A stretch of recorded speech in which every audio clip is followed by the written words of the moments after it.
Bonjour à tous, c'est Nico de Batman Legend. Bienvenue dans ce 13e Batcast, le podcast Made in Batman Legend. Au programme, un petit retour sur nos lectures du mois paru chez Urban Comics, donc du mois qui s'est achevé là, donc le mois de septembre. On jettera un petit coup d'œil sur les sorties du mois en cours, octobre quoi, hein. Et on conclura par un petit sujet un peu bouillonnant, qui est la polémique fait-elle vendre du Batman. Pour m'accompagner tout au long de ce podcast, deux rédactrices, c'est mieux, de Batman Legend, Alexandra. Salut. Mais aussi Aliénor Drake. Salut. Ainsi qu'un invité, que dis-je, un spécialiste du comics, Jimmy du Comics Corner de Paris. Salut tout le monde. Salut et Jimmy. Merci de m'avoir invité pour ce podcast qui promet. Bah écoute, avec grand plaisir, et j'espère qu'il y en aura d'autres. Et ouais. Est-ce que tu veux, écoute, là c'est le petit instant promo, nous parler un petit peu du Comics Corner à Paris. Alors nous on en a parlé un petit peu sur le blog, on a fait un article, on a aussi fait un événement il y a pas longtemps avec une petite conférence. Ouais, c'est vrai que on a déjà fait pas mal de choses ensemble, mais oui, en deux mots, le Comics Corner, donc c'est une nouvelle librairie comics qui a ouvert en décembre de l'année dernière, donc ça fait bientôt un an. On est du côté de République et l'idée c'est que c'est une librairie spécialisée comics qui a la particularité d'être en plus un espace de lecture. Donc chez nous, on peut soit acheter ses comics, soit les lire sur place, ce qui permet du coup de découvrir des nouvelles franchises, découvrir des séries qui nous auraient échappé ou simplement se mettre à jour.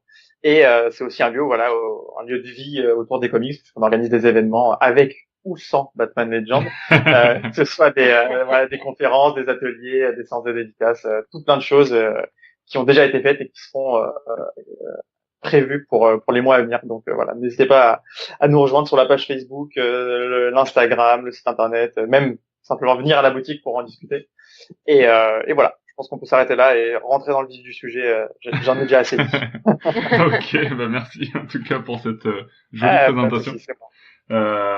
Donc on va commencer avec nos lectures du mois de septembre et on va commencer fort avec une sortie qui a ravi pas mal de monde, c'est Batman à la vie et à la mort. Donc écoute Jimmy, je sais que tu l'as lu.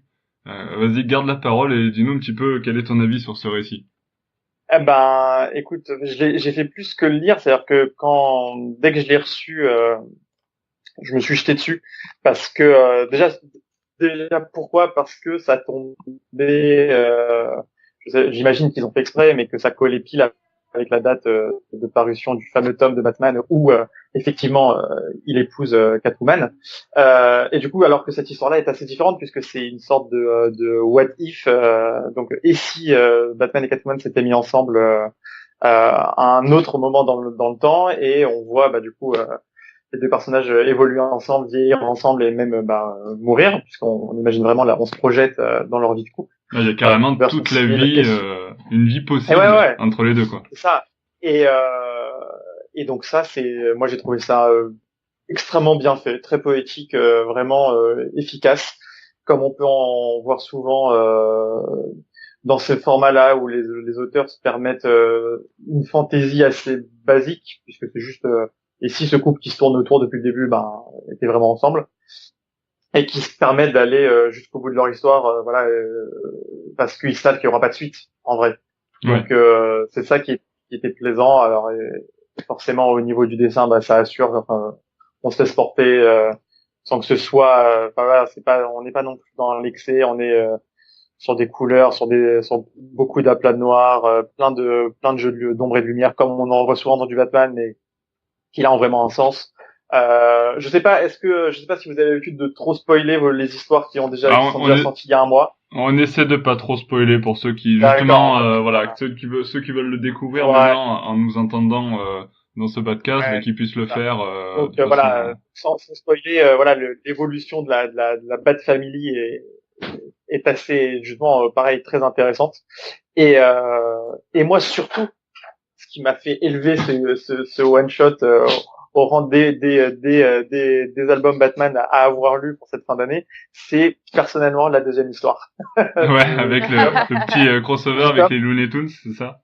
C'est ça. Ouais, c'est trop bien, ça. C'est ça, ouais.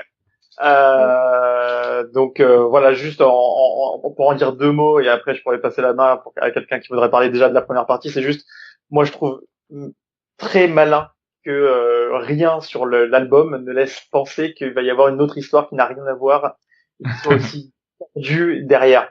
Moi-même en fait, quand je suis tombé sur la deuxième histoire, je me suis laissé surprendre. Pourquoi? Parce que ça faisait il y a très longtemps que je savais que l'album allait être composé ainsi, mais j'avais oublié complètement. J'en vois tellement passer que forcément je zappe des trucs. Et quand je suis retombé sur ça, j'ai fait oh non, c'est pas possible. Après, ah oui, mais oui, c'est génial. Et en fait, c'est vraiment bien.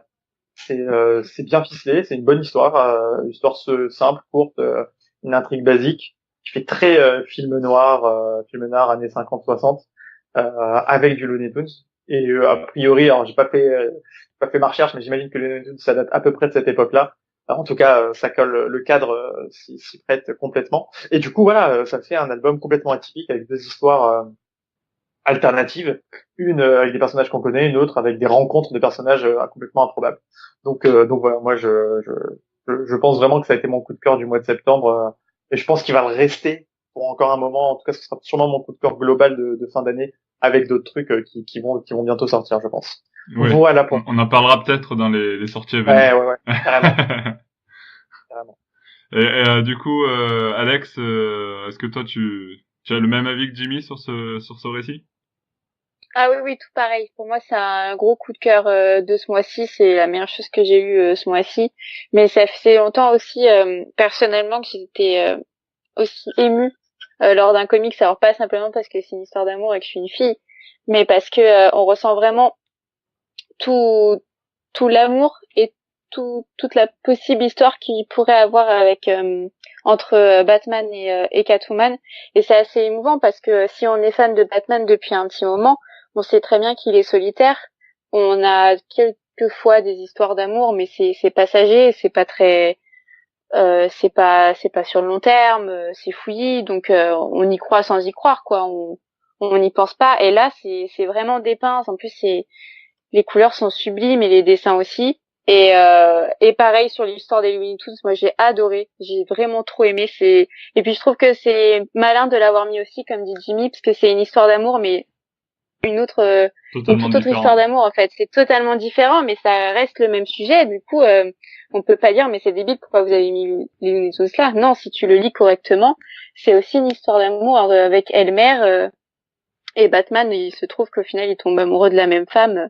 Et ça, ils font une petite enquête dessus, et du coup, le côté enquête qu'il n'y a pas dans l'histoire d'amour entre Catwoman et Batman, on a quand même de l'enquête dans ce tome-là. Donc on a tout. Non, mais c'est vrai, on a le côté détective, on a le côté polar, on a le côté amour. Il y a un peu d'action aussi. Il y a un peu d'action aussi, ouais. Et on a le côté super triste à la fin. Et tout, mais tout je ça le dirai pas parce qu'il faut pas. Ouais, c'est ça. Et tout ça en peu de pages, parce que c'est peut-être un petit peu le reproche qu'on peut faire à ce récit, c'est qu'il est très très court. Ouais, c'est vrai qu'il est court, mais des fois les comics sur certains ils sont longs et au final on en reste un peu déçu. Donc là, ok, il était court, mais je suis vraiment tellement contente d'avoir lu ça que c'est pas si grave. Enfin, c'est pas que je mettrais pas non plus un malus sur le fait qu'il soit court. Ouais. Et Aliénor, que veux-tu rajouter à tout ça? Alors moi je rajouterais en fait j'ai oublié de te le dire, mais pour l'instant je n'ai lu que la version du Batman Day, c'est-à-dire noir et blanc. Ouais, mais du coup tu peux nous dire la différence entre les deux versions. Voilà. C'est ça. Alors la différence du coup, mais j'ai pas vu l'autre. Hein. Donc, oui. Ouais. mais le noir et blanc, alors hormis effectivement, mais ça a été dit que c'est une merveilleuse histoire d'amour. Enfin, trop ému aussi quoi, comme Alexandra. C'est tellement beau quoi leur histoire. C'est tellement puissant. Mais du coup, la noir et blanc, je trouve qu'elle retransmet parfaitement ça. C'est en noir et blanc et plein de nuances de gris. Et il y a de ces planches. Alors, je sais pas ce que ça donne en version couleur, mais par exemple, il y a une superbe planche où il se retrouve sur un toit quasiment au milieu. Sur un toit, le toit est complètement noir. C'est immense sur 2 pages. Et puis il y a Catwoman et Batman en tout petit sur le toit sous la pluie. Et Batman lui demande pourquoi tu me fais ça, pourquoi, et c'est très très beau en noir et blanc. Je trouve ça ça rend super bien, quoi. Une autre planche aussi sur une page où ils s'embrassent et c'est très très beau. Enfin, le noir et blanc, je trouve, rend bien avec la pluie. En fait, il fait que pleuvoir quasiment sur toute l'histoire dès qu'ils sont dans le passé. C'est Gotham, ça. Ouais, voilà. Et du coup, je trouve que ça rend trop bien, quoi. C'est toute une nuance de noir, de blanc, de gris. Et finalement, ça reflète bien leur histoire d'amour, en fait, parce que, c'est du noir, du blanc et du gris, parce qu'ils sont tous les deux, se situe dans le bon côté, Catwoman, il la situe du mauvais côté, mais en même temps, c'est pas si simple que ça, parce que, voilà, ils ont du bon et du mauvais tous les deux. Et c'est ça qui les relie, finalement. Donc, Ce que tu veux dire, c'est que tout n'est pas tout noir ou tout n'est pas tout blanc. Voilà. Et non, mais c'est classique. Version simplifiée, une version simplifiée à la Nico. Hein. C'est ça. Voilà. Non, mais s'il faut résumer, tu vois, moi je mets du mien. C'est bien, bravo. Donc voilà, la version noire et blanche, pour ceux qui n'ont pas pu la voir lors du Batman Day, c'est dommage parce que... ben voilà, tant pis pour vous. Et voilà. Vous avez tout non, il y en a encore, hein, certains. Moi, j'ai vu qu'à la Fnac, il y en avait encore qui étaient vendus. Et il y a certaines librairies il y a certaines librairies qui disent qu'ils ont pas écoulé les stocks. D'accord. Ah ouais, c'est cool ça. Ouais. Ah, Donc pour ceux qui après veulent, c'est faut pas. se renseigner autour de chez vous alors. Ouais, c'est ça. Parce que finalement, il y a pas eu autant de monde. D'accord. C'est ça. C'est Sur dommage. sur certains coins de Paris, ouais. Mais après, Parce que ça dépend des certains coins. l'avaient déjà. Certains l'avaient déjà. Moi, je l'avais déjà en couleur. Tu vois. Oui, voilà, mais bon. Mm. L'avoir en noir et blanc, c'est pas mal aussi, quoi. Oh, En fait, je pense le Batman Day a beaucoup moins de presse que peut l'avoir le Free Comic Book Day à comparer Ah oui, ouais. l'événement C'est pas pareil, ouais. Je pense que même je pense que moi j'en vois hein, dans ma boutique, il y en a. Les fans de Batman sont très nombreux, en tout cas pour ceux qui aiment le DC Comics et j'en ai eu très très peu qui étaient impatients, enfin du moins qui témoignaient de l'impatience pour à l'approche du Batman Day par rapport à tous ceux qui se manifestaient avant le Free Comic Book Day. D'accord. Après, le truc aussi, c'est que pour le Batman Day, il fallait dépenser pour acheter 2 livres pour avoir le truc gratuit. Ah oui. Alors petite astuce que je peux vous donner. C'est même pas une astuce, c'est envers du décor. En vrai, par exemple pour le Free Comic Book Day, on avait les consignes.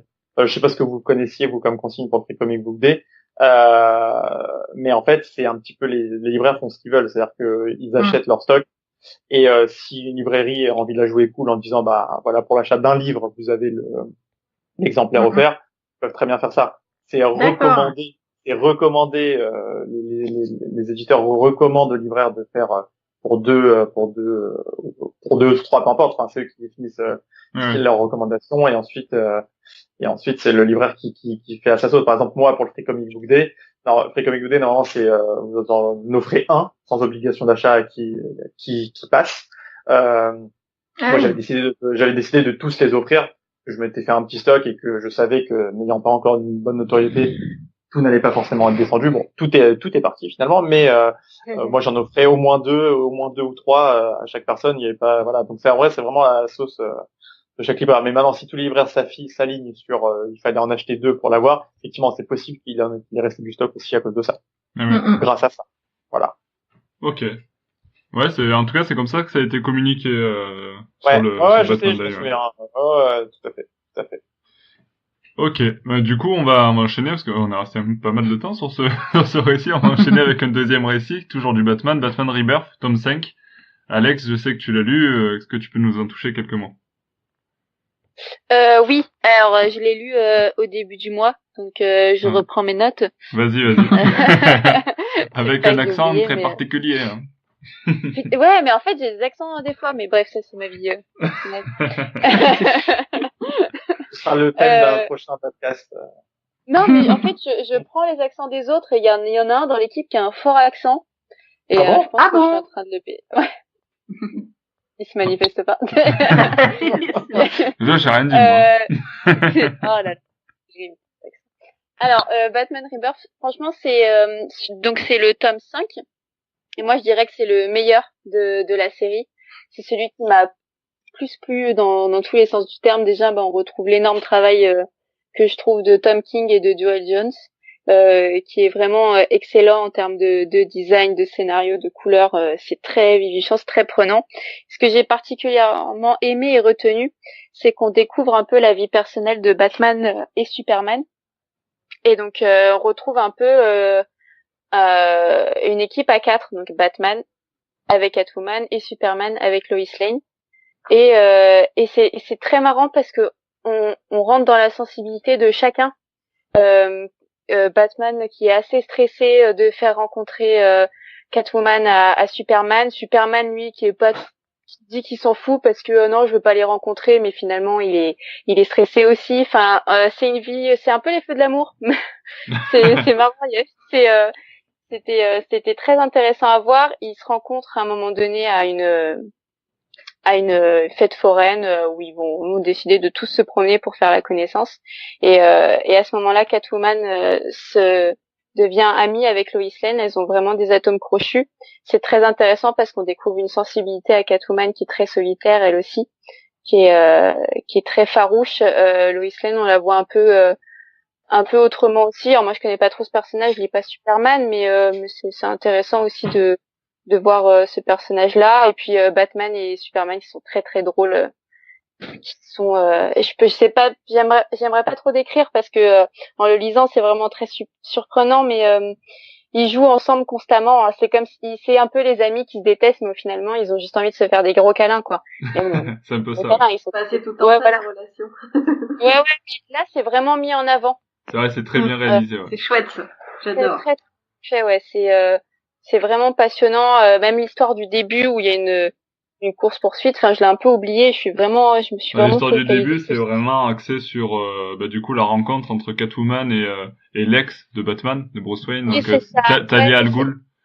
Donc Ouais, c'est plutôt sympa, pas mal. sympa. On a de belles Ouais, planches signées Joel Jones. ouais, Euh, ouais.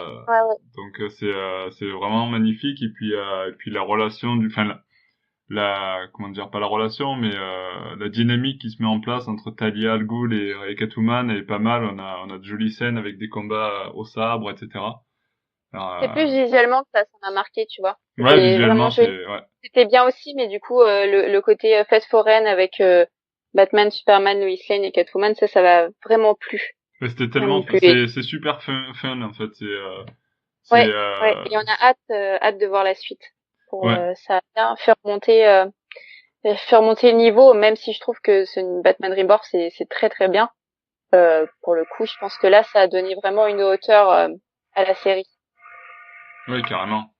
Mm. C'est vrai que moi j'ai beaucoup aimé aussi ce récit. Alors je vais pas m'étendre dessus parce que j'ai fait la review sur le blog. Alors j'invite ceux qui veulent voir mon avis à aller voir sur le blog parce que comme ça on va gagner du temps sur le podcast. Mais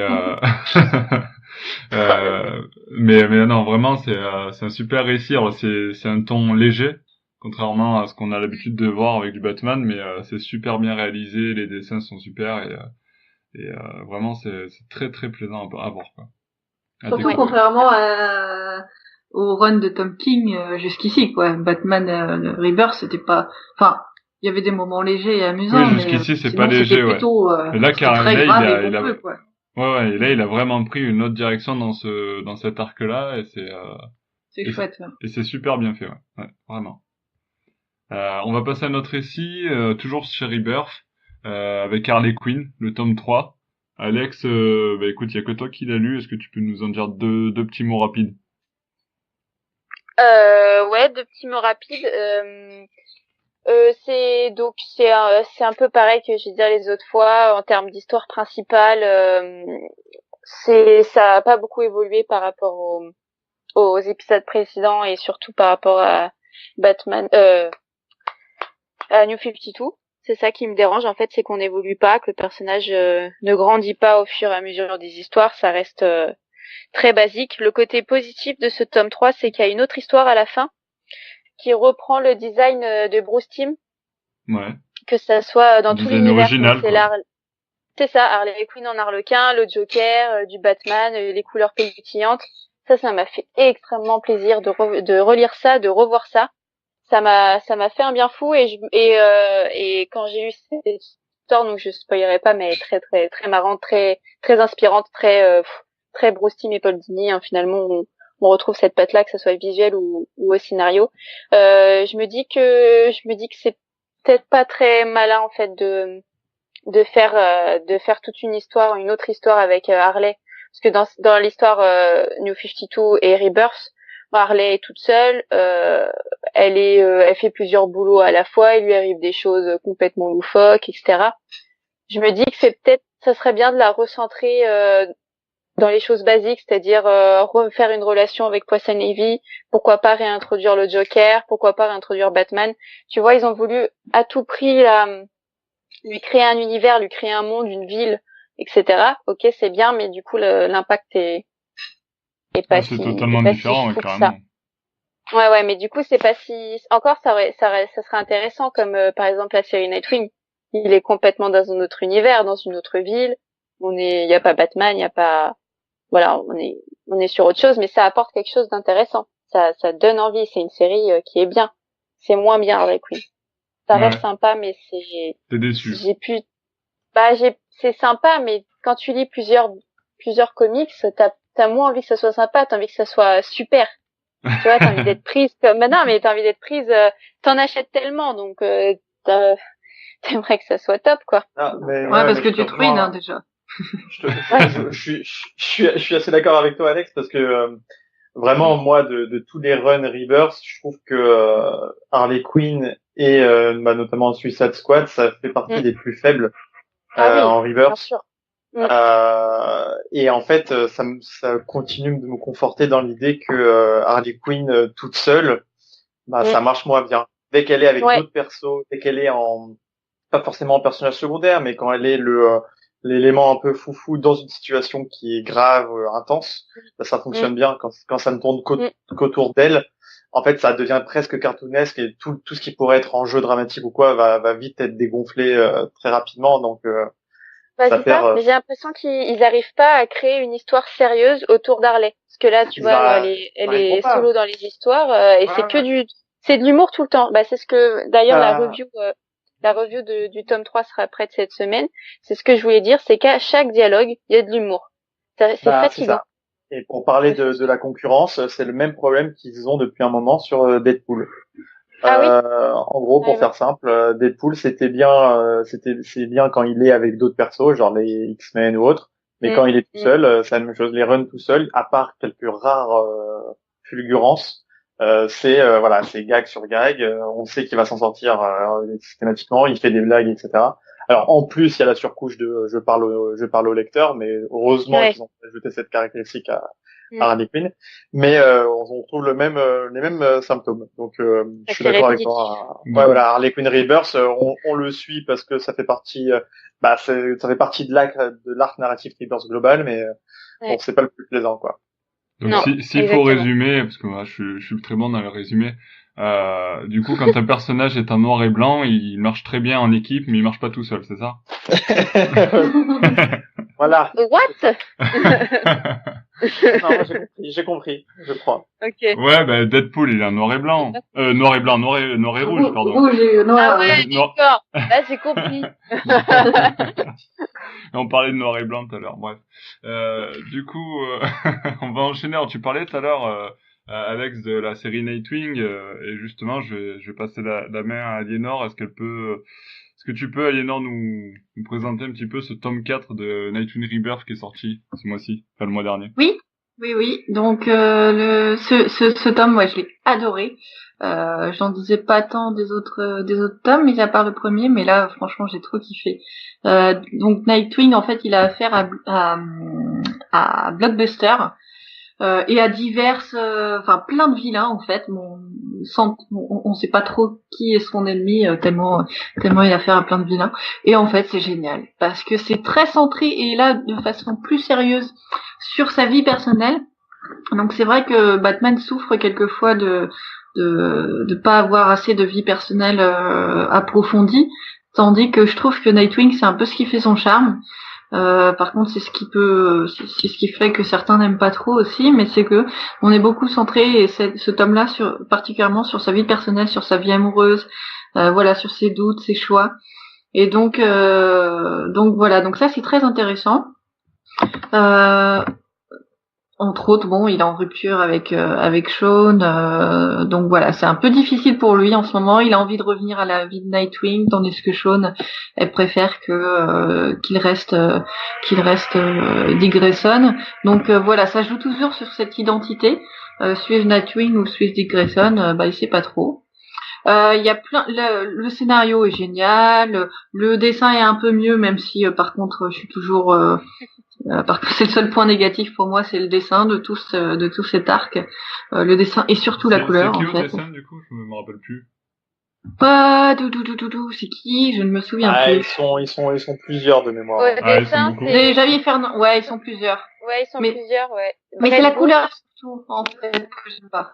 C'est la colorisation. Et là, il est tout seul à la colorisation. Il serait temps qu'il change parce que depuis le début, c'est lui et ça Ouais, m'énerve. en fait, c'est ça. Ces couleurs, elles sont soit pas assez tranchées, soit, je sais pas, il y a un truc qui. Ouais, il y a un truc qui gêne. souvent elles sont trop, moi je trouve. C'est trop coloré, trop pétillant. Des fois, il y a des moments, ça te pique les yeux, hein. Moi, c'est surtout sur les intérieurs pâles, pour le coup, qui changent de pétillant. C'est plein de choses qui me gênent. Enfin, je sais pas, je supporte pas. Donc voilà. On va lui écrire. Ouais. C'est clair. On va de ce pas lui envoyer un mail. Voilà. Non, et puis ce que j'aime bien, c'est pas mal d'hommages avec ce qui a fait justement l'identité de Dick Grayson et de Nightwing. Donc Spirale, pour ceux qui ont lu Grayson, la série Grayson en 3 tomes, qui fait suite au New 52. Ouais, Et qui est excellent, c'est waouh, c'est génial parce que c'est très original. On n'a pas du tout affaire au super-héros Nightwing là. On a affaire vraiment à Grayson, Dick Grayson. On a affaire à Huntress qui est en fait civile là. Donc bref, c'est génial. Et donc là, il y a Huntress qui est de retour avec son équipe de Spirale. On a le Tigre de Kandar qui est un acolyte de Dick Grayson dans Spirale et qui est très intéressant. Enfin, le duo qu'il forme en fait avec Dick est très drôle. Donc ça c'est amusant, c'est génial. Et en plus, la toute fin annonce le retour d'un personnage que j'ai adoré. Donc je vous le dis pas, mais mais allez-y. le tome 6 le tome 5 pardon va beaucoup me plaire, je pense, parce que si ce personnage-là est de retour, ça va être chouette. Donc Okay. voilà, que du bonheur. Ok, ah bah super. Donc c'est meilleur qu'Harley Quinn, quoi. Ah oui, clairement. Ah bah oui. Et on va enchaîner avec une autre histoire. Alors du coup, c'est un récit on va retourner en enfance. Moi, j'adore cette série. C'est les Batman et Robin Aventure. C'est le tome 2 qui est sorti là, le mois dernier. Alex, est-ce que tu peux nous en dire quelques mots? Ah, c'est trop bien. Franchement, je conseille d'acheter toute la collection, que ce soit Batman et Robin ou c'était quoi Batman Aventure, tout court. Ouais. Batman Il y a Aventure. Batman Aventure, il y a aussi Batman les Gotham nouvelles Girl. aventures. Ouais, il y a Gotham Girl aussi en un seul tome, c'est ça. bien. Il y a aussi tout Superman, Justice League. Ouais, de ce côté-là aussi. Bah là, en sortie d'octobre, il y a que j'ai lu aussi Batman Tortue Ninja tome 2. Bon voilà, c'est dans la même collection Urbakins. Bon là, c'est Batman et Robin Aventure. C'est un peu comme le tome 1, t'as l'impression de regarder la série animée en fait, mais c'est génial et ça je trouve que c'est malin d'en mettre de temps en temps comme ça dans ton mois parce que ça te dénote un peu d'autres lectures que tu peux avoir avec des couleurs plus simplistes, des dessins voilà très différents. Bah là on change, on retombe un peu en enfance, c'est des histoires pas trop compliquées, c'est court, c'est concis, c'est des one shot. C'est comme si tu regardes un épisode, donc t'as l'histoire avec un tel, l'histoire avec un tel, l'histoire avec un tel, il y a pas de mélange. Mais tant mieux, ça se lit super facilement et ça fait du bien d'avoir ça et puis c'est super je trouve pour l'entrée en matière pour les enfants. Ce genre de comics là c'est génial. En fait, c'est idéal, c'est que tu as des aventures de Batman simples, mais où il y a de vrais enjeux. Vous remarquerez que j'emploie souvent ce terme parce que moi je trouve que c'est vachement important, surtout pour des histoires de super-héros, d'avoir un vrai enjeu important pour que le héros puisse prouver sa valeur. Et on avait ça dans le dessin animé des années 90. Et vu que là c'est ces histoires-là couchées sur papier, on retrouve ça et techniquement, si cet animé d'il y a combien d'années maintenant, 20, presque 26 30 ans. ans. Ouais, voilà, presque 30 ans nous a fait aimer le Batman, c'est normal que la même chose version papier puisse amener une jeune génération à aimer cet univers-là. Ça peut pas se passer autrement, quoi. C'est formidable. Non, mais c'est super, surtout, je trouve, parce que comme en ce moment, si en côté série animée pour les enfants, ils ont plus ce que nous on avait eu avec Batman Ouais. 1992. Maintenant, il y a alors je sais plus si elle passe encore, on en a parlé à la conférence, mais Justice League Action. Ouais, je crois que ça je se sais diffuse pas si encore, ouais. elle est encore. Ouais. Non, c'est totalement différent en termes de design, en termes de scénario. Donc là, dans ce cas-là, s'ils lisent ça, ça pallie le fait ils ont pas grandi avec la série animée, je trouve. Et du coup, ils lisent des comics, c'est bien aussi. Et Jimmy, j'ai une question. Est-ce qu'il y a un tarif enfant au Comics Corner?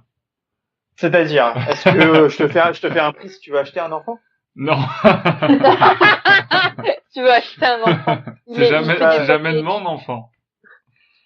Si tu amènes ton enfant pour l'espace lecture, tu veux dire? Parce que pour l'espace lecture. Pour la partie vente, un livre est vendu au prix d'un livre, hein, quelle que soit la personne. Oui, non, bien sûr, mais je parlais pour l'espace lecture, tu vois. C'était pour, je sais pas, c'était une idée comme ça. En fait, ce que je fais, on a déjà une tarification qui est fixe et qui fonctionne plutôt bien et que les gens apprécient. Mais en général, ce qu'on fait, c'est que quand un enfant vient, en général, il est accompagné d'un parent. Et ce qu'on fait en général, c'est que le parent va pas payer en fait. Il est plus là en tant qu'accompagnateur entre guillemets. Il va lire le livre à l'enfant ou autre. Voilà. Après, bon, ça arrive que le gamin se retrouve avec un livre sur les genoux et que le père ou la mère en chope un sur les médias pour lire. Et je vais pas faire la police, quoi. C'est pas très grave. Et donc, il n'y a pas vraiment de tarif enfant, mais on peut toujours s'arranger. Il y a toujours, c'est quand même convivial. C'est ça. Et je ne vends pas d'enfants. Ok, non mais tu fais bien de préciser, on sait jamais. Faudrait pas créer une polémique, on en parlera après, mais du coup, on va rester avec Batman et Robin, mais cette fois, on va passer du côté des adultes avec l'intégrale de Batman et Robin, le run de Peter G. Tomasi et Patrick Gleason qui est réédité chez Urban dans une intégrale donc qui rassemble à l'époque il y avait 7 tomes, donc là il rassemble ça en 3 ou 4 tomes. Et le premier tome est sorti le mois dernier. Aliénor, est-ce que tu peux nous parler un petit peu de cette série, du coup qu'on connaît peut-être déjà pour certains puisqu'elle a déjà été publiée il y a quelques années, mais qui ressort en intégrale aujourd'hui? Oui, donc moi ça fait un moment que je l'avais lu. Donc j'ai eu du mal à me souvenir du début. Mais j'avais beaucoup aimé effectivement parce que ça donc voilà, c'est un peu les débuts des relations entre Batman et Robin. Batman essaye de dresser Robin, c'est le cas de dire. J'aime bien le terme dresser, ouais. Élevé. J'utilise ce terme exprès parce que déjà je considère que Batman il dresse ses enfants, il les élève pas en fait. Mais ça c'est une de point de vue. C'est ça. Mais et puis en plus Robin a besoin d'être dressé, donc voilà. Mais là-dedans, voilà, c'est tout en subtilité parce que Robin n'est pas une tête à claque, je trouve, là-dedans. Enfin, je sais pas ce qu'en pense Alex, si elle l'a lu. Mais c'est lequel déjà c'est quel Robin? C'est Damian. Là, c'est axé sur l'histoire de Damian, ouais. Ouais. Ah non, si c'est Damian, c'est une tête à claque. Non, mais là, je veux pas, t'es sévère. C'est clair. Ah ouais. Claque, là, quand même. Après, sur le début de l'arc, il est un petit peu tête à claque, quand même. Oui. Mais moi, je trouve que c'est un des rares Robin qui a une vraie force de caractère avec Dick Grayson, d'ailleurs. Hein. Pour moi, c'est deux seuls qui valent la peine d'être robinisés. Robinisés. C'est bien. Ah ça c'est un autre débat. On a déjà eu un débat sur les Robins. Pardon. C'est que Robin a son charme, hein, mais bon. Ouais. Mais c'est vrai que Damian, là, moi je trouve, je trouve leur relation intéressante. Damian finit par comprendre bien sûr ce que Batman veut faire de lui. Même s'il garde effectivement ce caractère et même s'il reste turbulent, quoi. Alors après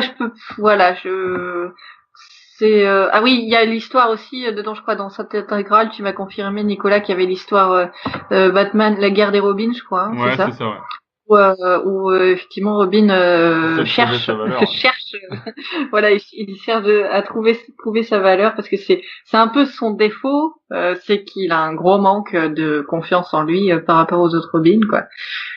Donc voilà, donc je pourrais préciser qu'il est plutôt enfant. Donc du coup, tous les enfants cherchent à s'affirmer. Ouais, surtout quand il se positionne comme le dernier d'une grande fratrie. Bah ouais. Vraiment des enfants. Et il sait que Batman les a tous aimés, en particulier le premier.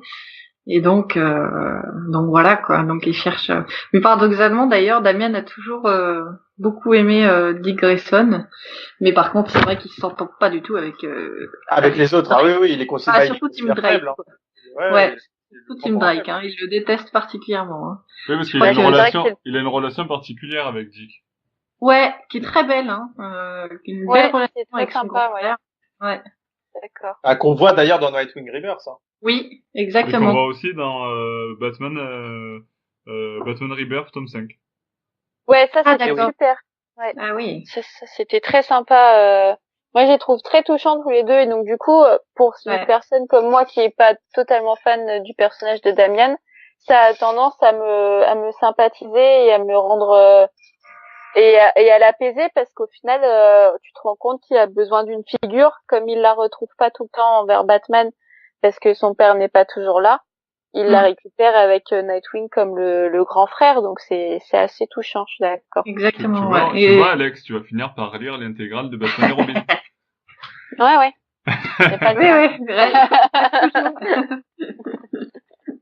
Et c'est vrai que oui, Nightwing lui livre un peu cet amour paternel que Batman lui démontre pas tellement, quoi. Donc il est vraiment en recherche d'amour paternel, puisque c'est ce qu'il recherche aussi chez Alfred. Donc oui, il est clairement à la recherche de ça. Et c'est vrai que le run, pour parler du run dans l'intégralité de Patrick Gleason et Peter J. Tomasi sur Batman et Robin, il est très très intéressant par rapport à toute cette relation père-fils tout au long du run, qui évolue et qui est très très belle. Exactement. Alors donc, tu parlais tout à l'heure de Nightwing, justement on va parler d'un groupe auquel appartient Nightwing, c'est les Titans. Et Aliénor, est-ce que tu peux nous dire quelques mots sur le récit complet Justice League qui est sorti ce mois-ci, le mois dernier, j'arrive pas, hein. Et qui parle donc des Titans. Oui, c'est la chute de Troy, enfin de Troie, je sais pas comment on prononce. Troie. Voilà. Comme le il vaut mieux prononcer Troie, parce que je pense que c'est un jeu de mots du coup avec la chute de Troie. Enfin bref. Ouais, non mais c'est vrai, ça a été fait comme ça, comme le jeu de mots. Donc en fait, c'est une histoire super bien scénarisée et surtout super bien dessinée, avec plusieurs dessinateurs, hein. Mais un qui revient plus que les autres, c'est Brett Booth. Je connais pas les dessinateurs, hein. Mais franchement, c'est très bien dessiné, très bien colorisé. Ouais, ça, il y a rien à dire là-dessus. Au scénario aussi très très bon. En fait, il y a, alors j'ai du mal souvent à retenir les noms des personnages. Omen, voilà, Omen que je connaissais pas beaucoup. Omen qui découvre en fait qu'il y a un traître dans l'équipe.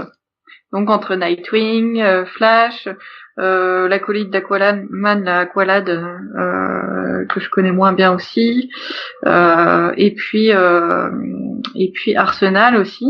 Donc et 3 bien sûr. Donc voilà, il y a un traître dans l'équipe. Qui est-ce? Donc Nightwing essaye de le découvrir.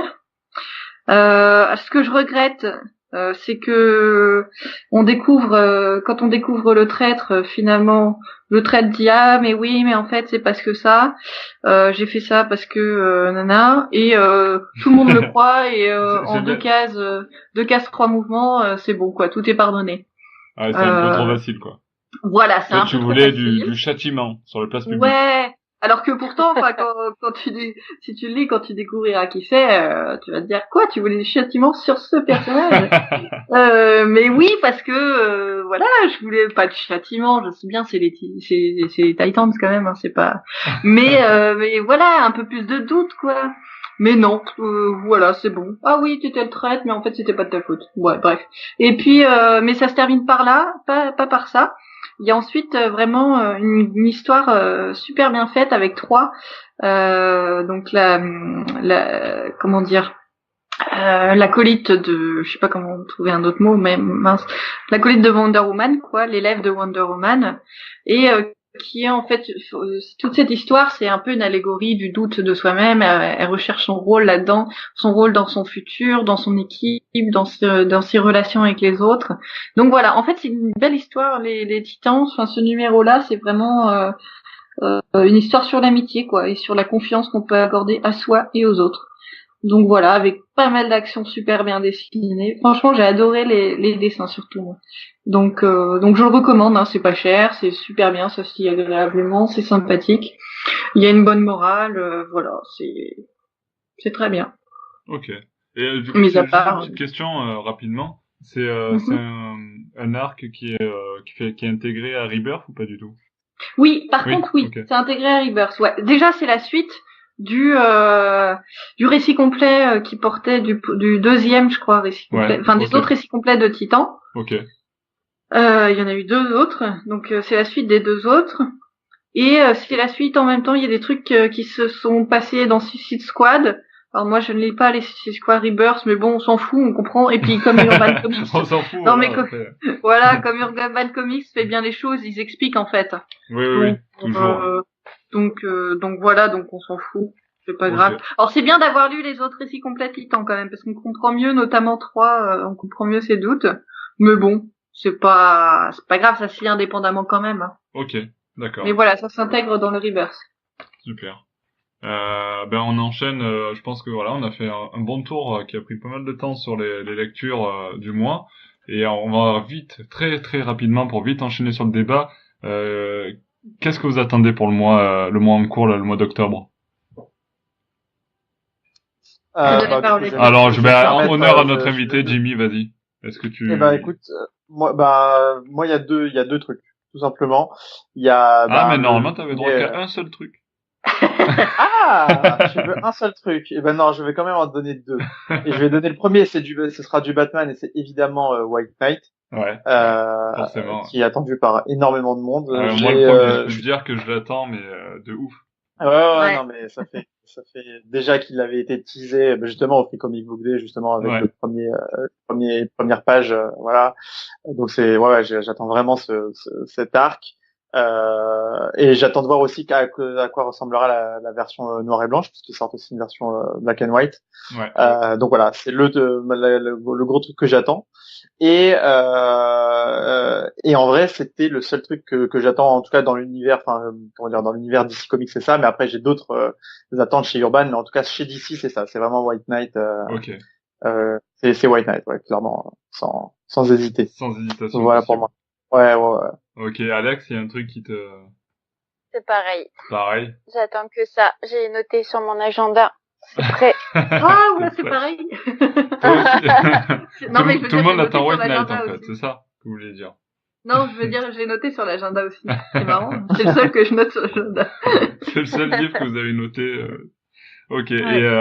Et Aliénor, tu voulais nous parler de notre récit, alors pas forcément Batman du coup, mais Ouais. plus, vas-y, dis-nous. Oui, donc moi c'est White Knight aussi bien sûr, mais j'ai vu qu'ils ressortaient en intégrale. Alors là c'est la mode, ils sont à fond chez les intégrales là de chez Urban. Le run de Jeff Lemire sur Green Arrow. C'est Et en vrai. fait, ça je vous le conseille fortement, je le conseille à tout le monde parce que il est excellent. Enfin scénaristiquement c'est une tuerie et graphiquement c'est encore mieux. C'est une super façon de découvrir Green Arrow. Donc franchement, faut courir dessus parce que c'est génial, c'est un chef-d'œuvre. Alors, pas courir sur le livre, parce que c'est dommage, vous allez l'abîmer. Mais Courir ce dessus. que veut dire Aliénor, c'est ruez-vous dans votre libraire préféré pour l'acheter. Voilà, exactement. Tu as très bien traduit ma Non, mais pensée. je résume ce soir, tu vois. C'est bien. Ok, super. Alors, je vous propose qu'on passe au débat du soir. Allez. Rapidement, non, ça va nous prendre un petit peu de temps, mais concrètement, le débat du soir, il est consacré donc à cette idée Alors, pour faire court, on est parti par rapport au postulat de cette fameuse polémique sur le zizi de Batman, qui a secoué le net, et bien plus encore, la semaine dernière, me semble. Donc, ben voilà, la polémique, toujours, encore et toujours, du côté de DC et du côté de Batman. Et du coup, c'est l'occasion de revenir sur les plus grandes polémiques de l'univers de Batman. Alors c'est vrai que ça touche beaucoup, c'est souvent les comics, mais c'est aussi dans les films, au cinéma. Bon, forcément, il y a le zizi de Batman, dans Batman Damned, on est d'accord, de Azzarello et Bermero. On reviendra peut-être dessus un peu plus en détail, mais grosso modo, il y a une grosse case où on voit le sexe de Batman en premier plan. Ça a fait polémique, ils ont dû retirer le sexe de Batman, ils ont dû flouter cette partie-là pour les prochaines éditions. Donc voilà, petite censure. Même si ce comics a été publié dans le Black Label de DC. Bon bref, on reviendra dessus tout à l'heure. Une autre polémique, moi que je voulais... Bon, concrètement, je vais faire une petite liste un petit peu des polémiques et on va débattre sur ça. La plus grosse polémique qui est connue, les comics et Batman, je dirais que c'est la polémique avec le psychiatre Frederick Wertham, qui a donné lieu au Comics Code Authority. On peut parler aussi plus récemment des scènes d'Harley Quinn dans Wet Night. On en parlait tout à l'heure. Mais il y a une case qui a été retouchée aussi également parce qu'on voyait les scènes d'Harley Quinn. Il y a aussi... marrant, ça. Hein? C'est marrant parce qu'il y a ce problème avec la nudité. Bon, on va en parler. On en reviendra dessus, ouais, mais c'est un gros problème. Alors qu'il y a des violences 10 000 fois plus marquantes que juste un bout de sein qui est complètement humain, qui fait partie du corps. Des fois, c'est hyper violent, on dit rien du tout, et dès que c'est un corps, c'est n'importe quoi. C'est très américain, de toute façon, ça aussi, hein. C'est le problème. Bah oui, carrément. Ça, les polémiques partent tout le temps même des États-Unis. Mais c'est très américain dans le sens le problème de la nudité aux États-Unis. Oui, aussi. T'as des films c'est un pays où l'arme est légalisée et un bout de sang, ça choque tout le monde. Ah, mais tu imagines même pas tous les meurtres que tu peux faire avec un bout de téton. Non plus, tu imagines même pas. Il y a d'autres polémiques pour aller au sens large. Il y a des polémiques sur les choix des acteurs. On a bien connu ça avec Ben Affleck ou encore avec Heath Ledger qui à l'époque avait fait grosse polémique. On peut parler aussi un petit peu de la polémique sur le film Killing Joke. Vous vous souvenez avec Batgirl, la première séquence entre Batgirl et Batman. Oui. Ça, on en a parlé à notre conférence, d'ailleurs. Voilà, donc là, ça aussi, ça a fait une grande polémique. Il y a la fameuse polémique Batman ne tue pas, qui a fait débat dans Batman vs Superman au cinéma. Alors, il y a une autre polémique qui, cette fois, concerne la France. C'est, je sais pas si vous vous rappelez, dans Batman Incorporated, Batman, donc, donne un Batman pour chaque pays, et le Batman français. Ah oui. Ça va être Night Runner. Night Runner, donc c'est un Parisien, donc il s'appelle Bilal Hassela. C'est vrai. Et c'est un Français d'origine algérienne qui vit dans les cités, dans le 9-3, et qui va devenir le Batman français, donc le Night Runner. Et ça va faire une grande polémique parce que les partis extrême droite américaines vont juger que les auteurs ont décidé comme si les auteurs ne pouvaient pas trouver un vrai Français entre guillemets. Pour faire Batman français. On a une autre, on va toujours dans les comics avec la couverture de Batgirl par Albuquerque. Je sais pas si vous vous rappelez de ça. Il y a quelques années, c'était en 2013 ou 2015, je sais plus. Ils avaient fait, vous savez, les variantes cover sur le thème du Joker et pour la série Batgirl. Albuquerque avait fait une cover où on voyait le Joker de Killing Joke qui tenait Batgirl dans ses bras et un truc vachement oppressant quoi. Et toutes les associations de victimes de viol etc. S'étaient révoltées par rapport à ce qui se passe dans Killing Joke où il est laissé penser que Batgirl avait été violée par le Joker ou ses hommes de main. Ouais. Mais ça, j'ai du mal à comprendre comment, parce que justement, ça dénonce en fait, si à chaque fois voilà quoi, on ne peut qu'être contre le viol. Oui, bien sûr. Et j'ai jamais compris la polémique qu'on puisse faire du fait que Batgirl est violée. Parce que bah ouais, ça arrive, et c'est justement ce qu'il veut dénoncer, quoi. Ça arrive que des femmes soient mais violées. imagine Alors que les enfants découvrent qu'on peut être violé. Tu vois, bah c'est oui, on peut être violé. Enfin, ouais, mais c'est toute tout le monde de cette la réalité, c'est ça le truc. c'est toute Bah oui. la complexité de l'esprit américain, quoi. En fait, le truc, c'est que t'es pas censé. Je veux dire, si un enfant se retrouve avec Killing Joke entre les mains, c'est la faute des parents Oui, déjà. déjà il y a un souci. Ouais. Tu, Ah oui. Ah ouais. tu mets pas. Tu Alors mets pas après, justement un enfant, tu lui mets du Batman Aventure entre les mains, tu vas lui mettre des aventures des Teen Titans, voilà, sans problème. Mais tu lui mets pas. oui, Je pense après, qu'il y a après aucun, attention, il y a aucun run. petite Ouais. précision, cette cover, elle était pour, c'était une variante cover du récit Batgirl, hein, des New 52. Et oui, C'était mais quand même Ah destiné oui. aux enfants. mais de façon générale, une variante cover, qui achète les variantes cover? C'est pas Oui, des enfants. c'est quand même les gros fans. C'est Voilà. les C'est adultes. les collectionneurs, hein. et les collectionneurs, Ah oui. on s'improvise pas collectionneur à 12 ans. Bah oui. On est collectionneur, Parce que c'est depuis des années. t'as déjà le comics et tu veux juste, Voilà. c'est pas pour le relire, c'est juste pour collectionner. Donc, ça n'a, Et un enfant qui tomberait sur cette variante cover, si on lui dit pas le contexte et de quoi elle parle, on voit Oui, il juste peut le pas savoir. méchant c'est le méchant qui a kidnappé la gentille Et voilà. qui nargue Batman. Point. C'est Rien ça. n'est évoqué d'autre sur cette cover si on Ouais, le oui, sait pas. c'est le paradoxe de ce truc, c'est que il y a des levées de boucliers qui se font alors que c'est pas, enfin, la cible veut que elle-même ce soit déjà, enfin, pas destiné aux enfants, quoi. Mm. Et on reviendra dessus en parlant de Batman Dame de Azzarello et Bermero, où c'est pareil, hein. Je veux dire, le DC Black Label, c'est quand même pas destiné aux enfants, a priori. J'espère. Et donc des adultes voient Bah, une ombre après, de Zizi de Batman apparaître dans une case, bah ap- voilà, que ça fasse quand tu dis polémique. enfant, après, ça dépend, enfin, enfant, c'est large, ça va jusqu'à quel âge, enfin, Oui, bah à tu vois, 14 ans, voir un zizi, ça va, quoi. Ouais. oui, c'est ça, tu vois, c'est ça Et le puis truc. c'est pas une scène porno, quoi, c'est une ombre d'un sexe Oui. humain, d'un homme, Et quoi. C'est Alors en termes d'âge, déjà la case, je sais pas si vous l'avez tous et toutes vu. ouais. Voilà, c'est une vue en plongée, c'est de haut. Enfin, je veux dire, moi j'ai eu entre les mains, j'ai eu la chance de pouvoir avoir entre les mains une version non censurée, du coup pas floutée. Donc je sais même pas à quoi ressemble la version floutée. Bah en fait c'est Euh, juste c'est noir. tout noir. C'est il D'accord, joue avec ils ont l'ombre en rajouté de fait. Ils ont rajouté de l'ombre, d'accord. Ouais. Bah voilà, moi j'ai pas vu, mais franchement, la case, on la voit. Je veux dire, la case, t'as vite fait de la passer. Je veux dire, la page, c'est juste tu vois Batman se morfondre sur son fauteuil.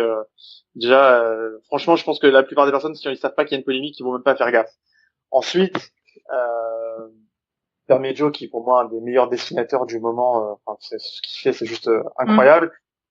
Sa particularité, c'est de faire de toute façon des personnages très détaillés. De toute façon, il fait des personnages très détaillés. Donc, si le scénario amène que un personnage est nu ou d'une autre façon, il va le faire détaillé. Il sait pas faire autrement. Donc, je ne pense pas, même si après on va aborder le fait de est-ce que la polémique ça sert, c'est volontaire ou pas. Là, je ne pense pas du tout qu'il a fait ça dans le but de créer quoi que ce soit de presse autour de ça. Et pour ceux, je pense que vous l'avez lu, qui ont lu le récit qu'il a fait donc sur Joker, qui s'appelle juste Joker d'ailleurs. Je veux dire, il y a un moment où il y a un gars qui se fait entièrement comment on dit déjà, qui se fait entièrement Écorché. écorché vif, et on le voit en pleine page. Donc on voit un homme entier sans peau, et là toute personne. Et là il y a rien. Ouais, là il y a pas de polémique. C'est complètement dingue quand même. Alors que c'est quand même pas sorti dans ce qu'on appelle le Black Label Joker. Alors que là, c'est quand même dans un Black Label qui est destiné aux adultes. C'est ça qui est impressionnant en fait des États-Unis, c'est que la violence comme ça, ça leur fait rien du tout. C'est exactement la même chose pour Game of Thrones. En fait, ce qui fait pas qu'ils censurent, mais ce qui fait que Game of Thrones est interdit au moins de je sais pas combien chez eux et qui fait polémique, c'est pas du tout la violence. C'est le sexe. Alors qu'en France, c'est l'inverse. En France, c'est la violence qui choque. C'est la violence de Game of Thrones qui choque. Et c'est la violence aussi. Enfin, moi, ce qui me choque le plus dans un comics, c'est la violence. Enfin, moi, j'ai lu des cris dans la nuit, par exemple. qui n'est pas connu du tout, qui est un Batman pas connu du tout, mais qui est enfin, il y a des scènes qui sont horribles à voir, même psychologiquement. Enfin voilà, c'est très choquant. Enfin moi j'ai adoré, hein, mais ça me choque beaucoup plus qu'un zizi, quoi. En fait, le truc c'est que je pense si on devait défendre les personnes qui se sont offusquées, je pense que c'est des personnes qui ont envie de savoir ce qu'ils vont lire. Je pense, hein. Ça peut être autre chose, peut-être que je me trompe, mais en gros, si les gens sont prévenus qu'ils vont lire un truc très violent, ils vont pas trop se manifester. Ouais, mais attends, on parle de Black Label, c'est quand même prévenu. Je veux dire, tu sais ce que t'achètes. C'est clair. Oui, mais je pense que le débat il est là, c'est que on savait que c'était un Black Label, on savait qu'il allait y avoir des choses différentes, que c'était pour les adultes. C'est aussi peut-être parce qu'ils ont voulu gagner des sous et faire monter le buzz. Tout simplement, peut-être qu'ils se sont dit que juste Black Label ça va pas servir parce qu'il y a beaucoup de comics qui sortent. Donc ils ont peut-être dit bon bah toi tu vas dire qu'un zizi et t'as peur et du coup le fait est que tout le monde en a parlé et que peut-être qu'il y aurait moins d'articles qui seraient parus dessus sans cette polémique. Là c'est sûr que tout le monde en a parlé. Je veux dire, dans le monde entier, ça fait le tour voilà, ça fait le buzz. Nous, les premiers, on en a parlé sur le blog, c'est normal. Ça a peut-être servi le comics en termes de sous, hein. Ben, après, pas tant que ça, parce qu'ils ont pas réimprimé.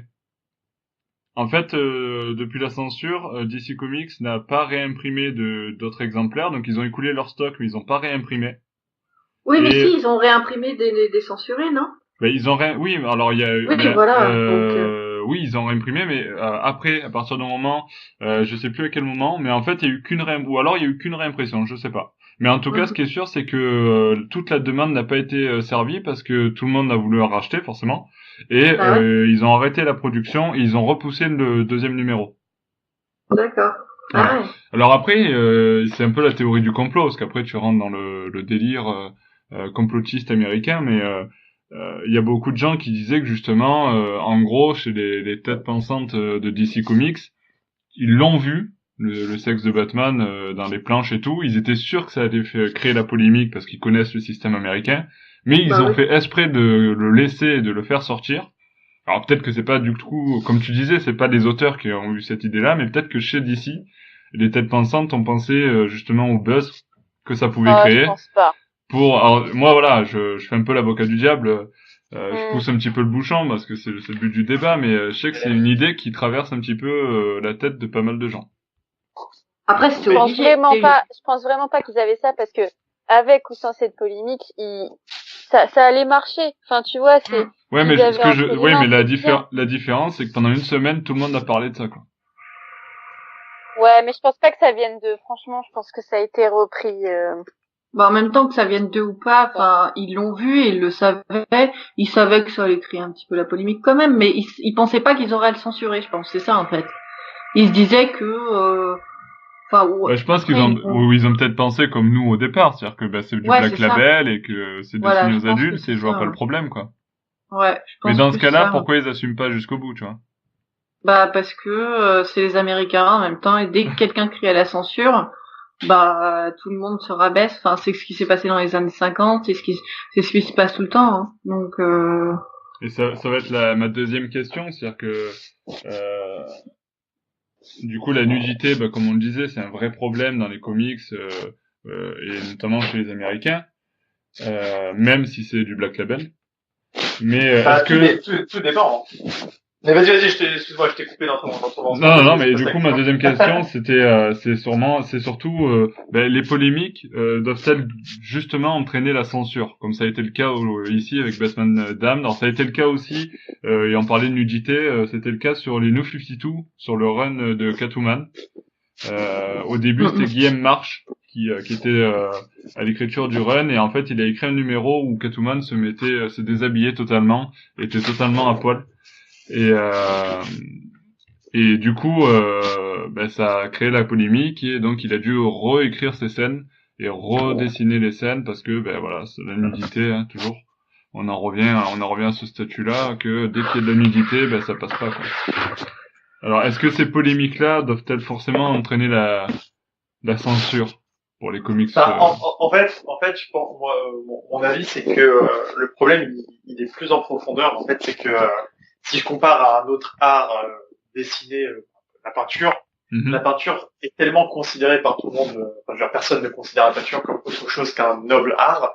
Bah voilà, du coup, quelqu'un qui ferait une peinture et qui ferait un nu, ce qui est quand même un très grand classique de la peinture, personne ne va se lever en disant bah non c'est scandaleux, vous avez dessiné une femme ou un homme nu. Pareil pour la sculpture ou autre. Alors que le problème avec la bande dessinée, c'est que c'est pas encore, le moins s'en faut, considéré comme un art par suffisamment de personnes pour que on considère vraiment que ce qu'a fait le dessinateur et l'auteur ensemble, ce qu'ils ont fait, c'est leur démarche artistique. Je pense que c'est ça le problème, c'est que si la même chose, la même histoire Batman Down au cinéma, ils vont pas censurer le truc. C'est-à-dire si un film Batman prévenu d'être interdit au moins de 16 ans, ou je sais pas quelle est la classification aux États-Unis, je crois que c'est moins de 16 ou de 7, et ben ça posera pas de problème, ça va faire parler. Il y aura peut-être des gens qui vont dire ah non, je voulais pas voir Batman nu, mais ça partira tel quel parce que le cinéma, c'est le 7e art, ça y est, c'est devenu l'homme depuis très longtemps. Et le problème, c'est, je pense que là, c'est plus, ça révèle ce que le gros problème qu'a la bande dessinée, effectivement, et de là à dire oui, dès qu'il y a polémique, est-ce qu'il faut céder à la pression? En fait, c'est simple, hein, c'est que les éditeurs, ce qui est leur objectif, c'est de vendre des livres, sinon ils ferment. Et du coup, s'ils font un calcul très simple, je pense, hein, ils sont capables depuis le temps de calculer quel est le rapport entre la quantité de buzz ou de bad buzz que fait une nouvelle et ce que ça peut provoquer en vente. Si le risque est trop élevé, ils cèdent. Mais c'est juste un calcul qu'ils font, hein. C'est pas forcément qu'ils sont lâches ou qu'ils n'osent pas aller jusqu'au bout. Je ne crois pas. Ouais, c'est ça. Ouais. Moi, je suis d'accord. Et après, c'est vrai que tu disais par rapport à la BD, etc. Mais on a moins ce problème dans les BD européennes. Je peux me tromper, mais je m'en rappelle pas de problématiques, de polémiques de ce genre-là dans la BD européenne, quoi. Les BD européennes, alors déjà, le problème de la différence fondamentale entre la BD européenne, une des différences fondamentales entre la BD européenne et par exemple, un truc comme Batman, c'est qu'une BD européenne, il y a un auteur qui est seul sur sa création et qui va suivre le projet jusqu'au bout. Batman, il y a les scénaristes et les dessinateurs s'enchaînent. On change quoi, tous les 2-3 ans? En plus, même sur les runs, il y a plusieurs séries, même sur des runs, ça voilà. change.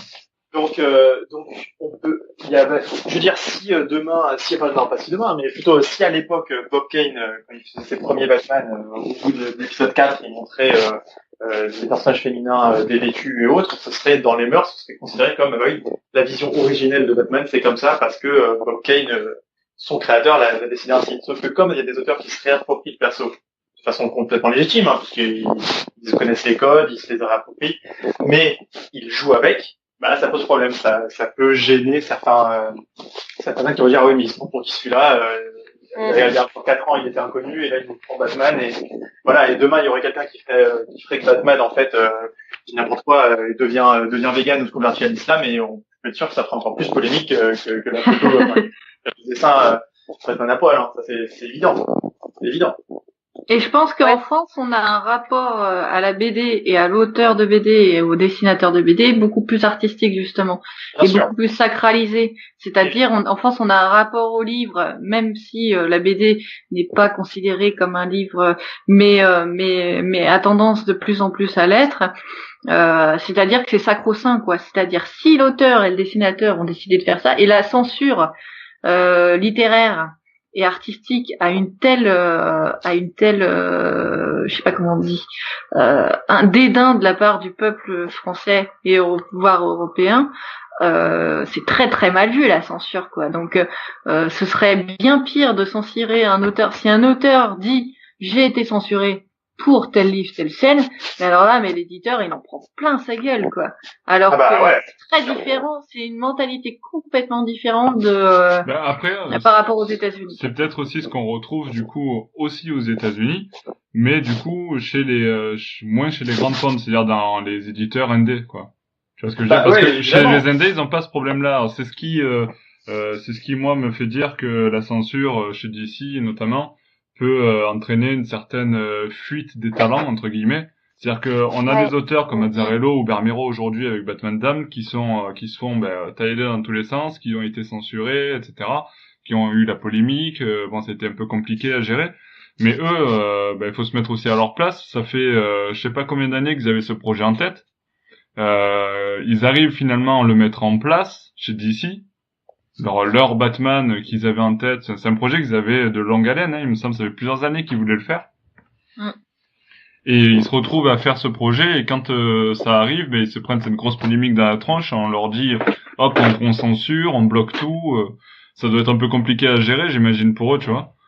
Et est-ce que ces auteurs-là qui sont géniaux, ils vont pas se retrouver au final comme des Alan Moore ou autres alors Alan Moore c'est encore un autre personnage, mais à fuir de côté des indépendants, et est-ce qu'on va pas perdre ces auteurs-là de talent sur des séries comme Batman, quoi? Bah c'est très possible, hein. En plus tu t'as cité Alan Moore et tu m'as coupé l'herbe sous le pied parce que c'était exactement la personne que j'allais citer. Parce que moi là récemment j'ai lu est sorti justement un intégral d'une série qu'il a fait sur l'univers de Lovecraft qui s'appelle Providence, et là-dedans tu as dans le BD américaine, hein, mais tu as tout ce que tu ne pourrais jamais voir sur les grands labels. C'est-à-dire que tu as de la nudité, tu as des relations sexuelles, même pas implicites, quoi, vraiment explicites. Tu as même des relations sexuelles, des relations homosexuelles, vraiment, où rien n'est caché, vraiment rien. Tu montres ça chez DC, c'est fini, quoi. Ah voilà. Tu m'étonnes. Même en DC Black, ça ne passerait jamais. Même Hard Black, ça passe pas. C'est ça, ouais. D'ailleurs, c'est vrai que finalement, DC sont plutôt frileux, c'est exactement ce que tu disais, ils sont très frileux même par rapport à Marvel, parce que si tu prends la collection pour adultes, c'est-à-dire pour majeur chez Marvel qui s'appelait Marvel, c'était notamment Marvel Knight, Marvel Max, t'as du Punisher, donc Punisher est un personnage extrêmement violent, Ah oui. beaucoup à Batman sur beaucoup d'aspects. T'as tout un run où tu as aussi de la nudité, tu vois des femmes nues, tu vois tu vois quand il va foutre la gueule à des proxénètes, tu vois les filles qui sont esclaves de ces gars-là, et tu les vois sinon pas vraiment habillées, quoi. Et tu as tout ça, et je suis pas sûr que tu pourrais avoir la même chose du coup là ça confirme que tu ne pourrais pas avoir ça à côté de DC.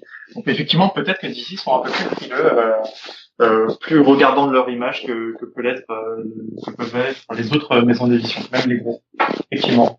Mais je pense qu'il y a aussi un truc avec Batman, c'est-à-dire que Batman, c'est quand même ça ferait la même chose avec Superman, je pense. C'est que c'est le héros le plus connu, le plus mainstream,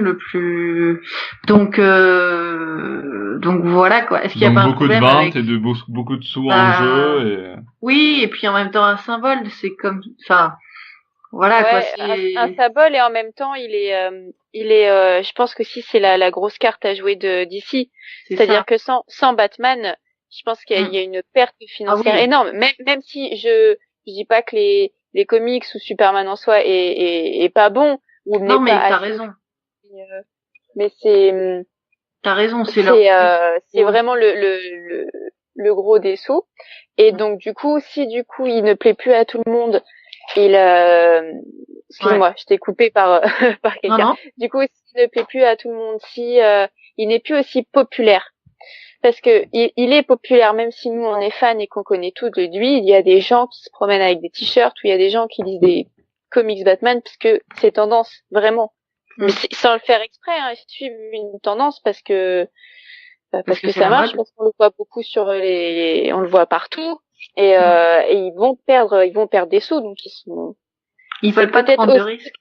Oui, mais peut-être que eux sont dégoûtés de faire ça aussi, tu vois. Ça se trouve qu'ils se disent, mais en fait ça pourrait être sympa qu'on change un peu, ça pourrait être sympa qu'il y a cette scène cette scène de sexe ou autre chose, mais non, on va perdre tel panel de clients, et voilà, c'est dommage, hein. Il est victime de son succès, je pense. Ouais, c'est ça. On ne touche pas à Batman, en fait. On n'ose pas prendre de risques avec Batman parce que, bien paradoxalement, c'est avec lui aussi qu'ils prennent le plus de risques. On ne voit pas d'originalité qu'on trouve dans Batman, dans d'autres. Il y a tellement eu d'expériences faites sur Batman. On pense à Arkham Asylum, des choses comme ça, qui n'existent pas dans les autres personnages, mais c'est à la fois une cause et un effet, c'est-à-dire ils osent prendre le plus de risques avec Batman, et en même temps, par contre, dès qu'il y a une polémique dessus, oups là, on est allé trop loin, quoi. Donc, et on veut pas perdre de lecteurs, comme tu dis. Je pense qu'il y a un truc avec ça. C'est ça, ils vont oser sur Batman tout ce qui va être graphique, format, enfin, comment dire, schéma scénaristique, voyage temporel, tout ce que tu peux imaginer. Mais par contre, ouais, dès que ça va être, on va mettre la morale à mal, on va dire, c'est plus compliqué. Alors que pourtant, Batman, c'est l'univers noir par excellence, et on devrait avoir tout ce que compose cet univers, et pas seulement les petits truands, les petits brigands, mais avoir vraiment quelque chose de plus fort. Et surtout, en plus, pour revenir avec le très bon exemple de la cover, la variante cover du Joker, Batgirl, tout ça, c'est que on se rend compte que le public est suffisamment mature pour s'imaginer que dans cette fameuse scène de Killing Joke, il n'y a pas eu simplement une balle qui a été tirée, il s'est passé plus, alors que c'est pas vraiment clair. Donc on pourrait s'imaginer que le public est prêt pour ça, mais en fait finalement pas du tout. Pas du tout. Pas trop, ouais. Ouais, c'est ça. Mais donc si bon, j'allais dire si on résume, j'aime bien résumer. En gros l'opinion du public c'est un petit peu est devenue un petit peu décidant de ce qui peut être sorti ou pas, non? Vous trouvez pas? Bah, bien sûr, parce que c'est eux qui sortent le porte-monnaie, et c'est eux qui font vivre au fur et à mesure les comics, c'est eux qui vont faire arrêter ou non. Tu penses vraiment que s'il y avait pas eu, alors bon, c'est une deuxième question, mais il y a deux questions en fait en une là, qui sont là. C'est d'un côté, est-ce que Batman Damned ne se serait pas vendu s'il y avait pas eu cette polémique, et est-ce qu'il a pas été encore plus demandé parce qu'il y a eu cette polémique, tu vois? C'est un peu. Ouais. Donc quand tu vois la cote en plus du Batman Damned non censuré sur eBay, maintenant tu pètes un câble, mais. Ah, c'est ça. Le numéro, il a plus de $100, tu sais. Déjà les cotes, justement, ces prix-là, d'ici, ça leur change rien pour eux. Ça changerait pour rien, ouais, non mais carrément. C'est de la revente. Mais en vrai, imaginons que les gens n'aient pas fait de polémique, mais simplement décidé de façon silencieuse de boycotter l'album en ne l'achetant pas. Ça aurait exactement le même effet, ça lui serait sorti. Il n'aurait pas ressorti. Tu crois vraiment que les gens ne l'auraient pas acheté? Enfin, moi, je l'aurais acheté, tu vois. Oui, mais tu l'aurais acheté, mais imaginons que moi je l'achète, je me sens choqué. Je t'informe que si tu l'achètes, il va se passer ça, et toi tu dis ah bah non, j'ai pas envie de l'acheter parce que je vais en être choqué. Et bah l'album marchera pas comme une mauvaise histoire, et sans qu'il y ait de polémique, le truc ils feront pas un tome 2. Il y aura voilà, ils s'en mettront même pas à faire une version non censurée, ils vont dire bon on arrête les frais. Maintenant la polémique ça fait plus flagrant de l'expression du public. Et qui sommes-nous pour dire que le public n'a pas raison? Nous faisons partie du public, qu'on le veuille ou non. Donc c'est vrai que c'est pas du tout évident. Quel que soit le côté. C'est ça qui est pas évident, c'est que d'un côté, fait, moi ce qui me dérange, c'est pas forcément de prendre le parti de dire ils ont raison ou ils ont pas raison, de dire c'est un scandale, mais c'est justement parce qu'il y a des levées de boucliers ou parce qu'il y a des gens qui s'offensent de un zizi ou d'un téton qui traverse une case. Qu'on change la voix la vision de l'auteur, tu vois ce que je veux dire, des artistes. Ouais, bien sûr. Et c'est un peu une erreur de jugement qui a fait la même chose avec la Warner finalement. La Warner a cru bon d'écouter le public. Voilà, tu vois, c'est exactement la même chose. Enfin, exactement. C'est pas une matière de censure, mais c'est comme tu dis un changement de voix, quoi. On n'a pas vu le zizi de Ben Affleck, mais non, ça m'aurait bien plu, mais sinon, voilà, c'est un peu la même chose, quoi. On change de direction parce que le public, mais en plus ils se sont trompés en fait parce qu'ils ont pas compris ce que le public leur avait dit. Et là, je pense que c'est un peu pareil, c'est-à-dire que, comme tu dis, en fait, ils ont eu l'impression que le public les aurait lynchés à cause de ce zizi, mais en fait, ce n'est qu'une minorité, je pense. Ce n'est qu'une minorité qui fait bien entendre sa voix, mais au fond, tout le monde aurait voulu qu'il continue sans censure, quoi. La preuve, c'est que ça se vend maintenant, je sais pas combien. Le problème d'une minorité qui parle, c'est comme les réseaux sociaux ont une importance aujourd'hui primordiale, que un tweet, s'il est retweeté, peut se faire voir par tout le monde. La minorité gagne parce que la voix est et importante. Mais c'est exactement pareil, ouais. Mais justement, c'est se tromper, je pense, parce que je pense qu'ils, s'ils avaient continué sans censure, ils auraient eu plus de fric que s'ils avaient continué avec la censure, quoi. Sauf que, peut-être, ouais. Ça, on ne sait pas. Hein. Ouais, mais je pense que ils le savent en plus, je pense, parce que ça se vend toujours bien. Regarde Game of Thrones, ça n'a pas été censuré et ça a un succès de ouf, quoi. Et pourtant, là, on en voit du sexe, quoi. Mais sauf que, on le censure pas. Et ça a fait polémique aux États-Unis. Sauf que c'est encore plus demandé. Et eux, ils l'ont compris, les producteurs, ils l'ont compris, HBO. Ils ont compris qu'il fallait pas censurer, il fallait pas calmer sur la nudité, que c'est ça qui plaisait, qu'il y avait beau avoir des levées de boucliers, ça aurait eu encore plus de succès, justement. Plus on en parle, mieux c'est. Tandis que je pense que DC, ils se sont complètement plantés, quoi. Ils se sont dit, on écoute la minorité, ils ont cru que la minorité reflétait la majorité, sauf qu'en fait, c'est totalement faux, quoi. C'est exactement ça. Parce que d'un autre côté, quand la majorité souhaite un truc et que c'est écouté, en général, ça passe bien. Parce que s'il y avait pas eu énormément de personnes qui criaient depuis des années et des années, on veut un mariage Batman-Catwoman, on n'aurait pas eu justement ce qui est l'actu qu'on a sur les persos. Alors est-ce que c'est les auteurs qui l'ont fait ou est-ce qu'ils ont simplement écouté la demande du public et ils ont retranscrit cette idée dans leur case, je sais pas, mais en tout cas voilà, ça peut être un exemple de quand on écoute le public, ça fait quelque chose de bien. Donc finalement faut savoir quoi écouter dans le public, quoi. Finalement. C'est là la difficulté. Ouais. Et ouais, c'est ça. Okay. Et je pense que c'est vraiment une erreur de jugement de DC. En fait, ils ont cru que qu'ils allaient avoir des baisses de vente s'ils censuraient pas. Or, ça aurait fait l'effet inverse. Mais après, là, en plus, ils ont tout coupé, comme je te disais. Ils ont arrêté les réimpressions. Ils ont repoussé le numéro 2. Et puis avec les répercussions que ça peut avoir sur des artistes comme Bermero et Azzarello, je trouve ça un peu dommage, mais. Ouais, moi aussi, je trouve ça bête. Parce que j'adore ces artistes et j'aimerais qu'ils continuent à faire du Batman, merde. Qu'on leur donne la possibilité de faire ce qu'ils veulent, merde. Ils sont pas encore partis, hein. Non, mais bon, tu sais, après, quand tu regardes un petit peu ce qui se passe dans l'univers des comics, il y a des schémas qui se répètent, quoi. C'est vrai. Et justement, je pense qu'en plus, Azzarello et Bermejo, je pense qu'ils sont, ils sont bien établis, c'est des gens qui sont une forte tête, je pense. Et ils risquent de ne pas apprécier cette censure et de se dire pourquoi le tome 2 là est repoussé. Je sais pas, moi j'ai pas entendu de rumeurs ni rien, mais est-ce que c'est parce qu'ils avaient dessiné aussi des scènes de nu et que DC a dit on va remanier ça, ok, le temps de le remanier et tout ça. Ça je sais pas. Ouais. Est-ce que carrément l'un des deux ou même les deux ont dit si vous nous laissez pas continuer comme on veut, on arrête, quoi. Et ça serait dommage.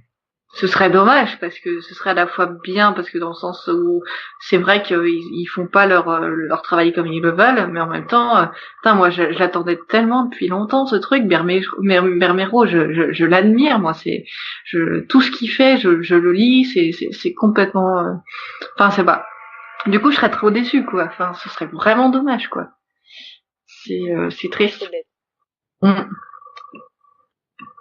Et sur ce, je pense qu'on peut conclure ce débat.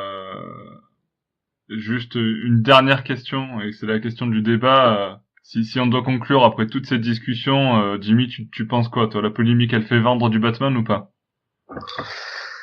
La polémique fait parler de Batman, et faire parler de Batman, ça fait... Est-ce que ça fait vendre? Batman, c'est le personnage qui vend le plus de comics. Polémique ou pas polémique. Point.